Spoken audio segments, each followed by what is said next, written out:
Okay, so in the final year, in my final year in university, my fourth year, my final year, final semester, um, I walked into a friend's room.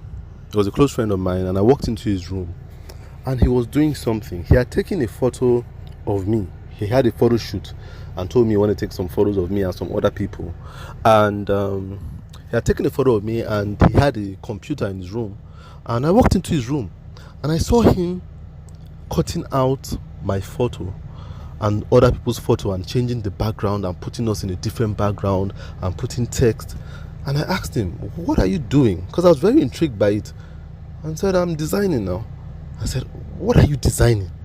He said, "I'm designing a flyer for an event. There was like a fellowship event or something then."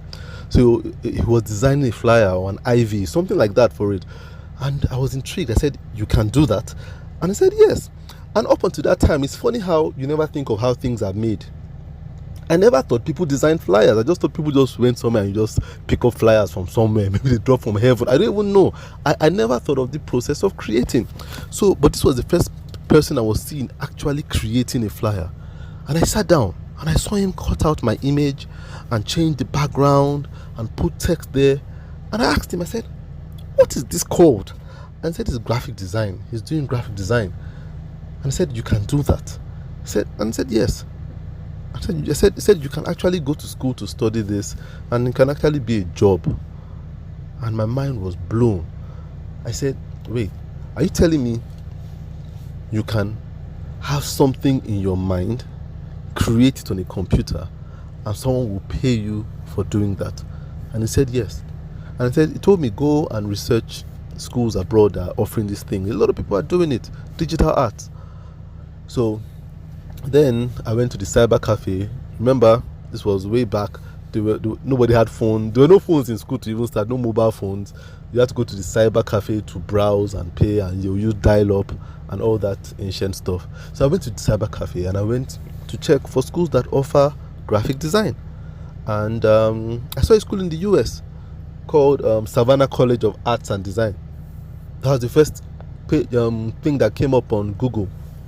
And I checked graphic design, and just out of fun, I applied and said I was interested, and I put my address. And some months later, their brochure and application form and everything turned up in the mail, and I got it, and I was so excited. And I looked through that brochure. I still have that brochure with me today, and I looked through it and I read it, and I saw graphic design as a course.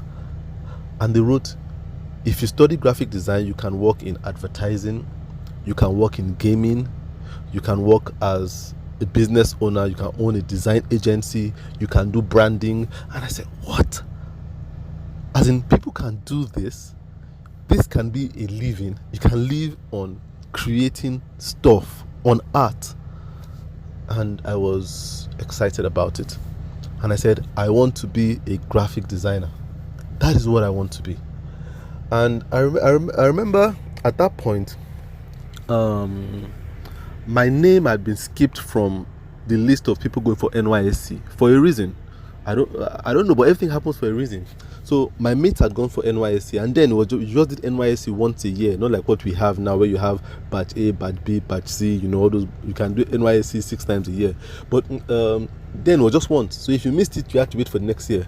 So I waited for the next year. So I was at home for 1 year, doing nothing. And I tell people this is something I want to get from this. A lot of times we go through school too fast, and there's no time to stop and think. And I feel young people nowadays should have the time to stop and think. That issue of primary school, secondary school, university, NYSC, start working is just too simultaneous. There needs to be a time, a 1 year of not doing anything and just discovering yourself, discovering your passion, what you love to do, that thing that excites you. There should be a break. The break is either after secondary school or after university, but I think it should be after secondary school. A 1 year break. I don't believe people should be going straight from SS3 to university, because they don't know what their passions are. But I had the opportunity of having that break. That break was forced on me because I didn't go for NYSC. And I contacted that my friend who I saw was doing graphic design at the point, and I said, what software do I need to start this journey of graphic design? And he said, get a software called CorelDRAW. And I said, CorelDRAW, where can I get it? He said, just go out to the market, you'll find it. So I went from bookshop to bookshop. Everyone said they didn't have CorelDRAW, and I finally found somebody who had CorelDRAW, and I got it installed. And since I was at home doing nothing, I told my parents I wanted to further my education and do a postgraduate, and they were like, hey, yeah, that's cool, what do you want to do a postgraduate in? I said, I want to do a postgraduate in graphic design. And they didn't understand graphic design, so they were kind of apprehensive. But I said, I really want to do this thing, I think this is what I should be doing. And they said, about architecture, don't you want to do something in line with architecture? And I said, no, I really feel I should do this graphic design. So long story short, I had the opportunity to go to Canada to do my postgraduate. And there, I went to a school called Niagara College, and I did a postgraduate in computer interactive multimedia, which had web design, 3D animation, and graphic design. So I went to school to do that for 1 year. It was 1 year postgraduate. And I was so excited. It wasn't just about going to school, it was about getting to learn graphic design. That's why I was going. I didn't care whatever I came in class. I didn't care whatever certificate I left with. I just wanted to learn graphic design. That was the aim. So every day I woke up early and I went to class, and I was in front of I sat right in front of the class, because to me it was exciting. That was the first time I was ever doing anything for me. First time I ever did anything for me. That was the first time I ever got to do anything for me. The whole time I've been trying to please my parents, please society, but this decision to go and study graphic design was the first decision I was making for Tola Alabi. And I was totally happy doing it.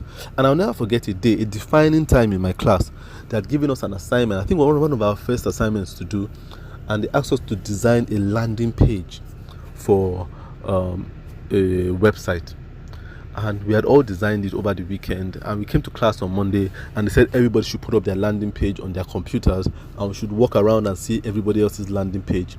And something interesting happened. Everybody in the class, I mean everybody, not one person was left out, everybody in the class went straight to my computer and we're looking at it, even the lecturer. And that has never happened in my academic memory before, never. And they were also mesmerized by it and all in awe. And like, this is just amazing, this is really good. And I was the only one standing by someone else's computer, and everyone was standing at my own computer. And I realized, wow, I was actually just playing, doing this thing, and I enjoy doing it. I don't even want to be the best in the class, but now I have all these people looking at my work, even the lecturer. And the lecturer came to me after class and said, you know what, I've had a lot of people in my class. I've had one guy from Ghana, and I've had you. You are the only two people that have stood out in my mind in this class. He said, one guy from Ghana, one guy, I think his name was Francis Otto, and me. And he said, I've been teaching this course, and nobody has delivered on the level at which you are delivering. And no teacher in my life had ever told me that. Not in primary school, not in secondary school, especially not in university. And the teacher said, you know what? I want you to work closely with me. And he introduced me to some clients, while I was still in school. He introduced me to clients. He put me on board, on a judges board for a competition of schools in Canada, and I was the only student that was a judge there. I got my first 2 clients while I was in school, designing web pages for them, and I realized, whoa, I'm not as dumb as people think I am, or as I thought I was. I'm actually intelligent. I'm actually a very bright person, but all I needed to do was to find and follow my passion. So the passion is the first stage. You must find your passion, your place of passion. Very important. What excites you? What makes you? What gets you excited?